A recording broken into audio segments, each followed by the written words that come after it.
எங்க அம்மா கழுத்துல போட்டுக்கிறாள என்னடா இது? என்ன மண்டவோடு மாலை. யார் யார் மண்டவோடு தெரியுமா?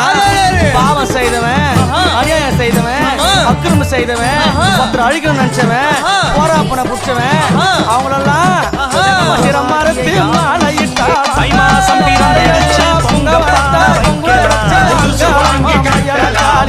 எங்க அம்மா மண்டவோடு கைப்பிடித்தாளா தந்தான மண்டவோடு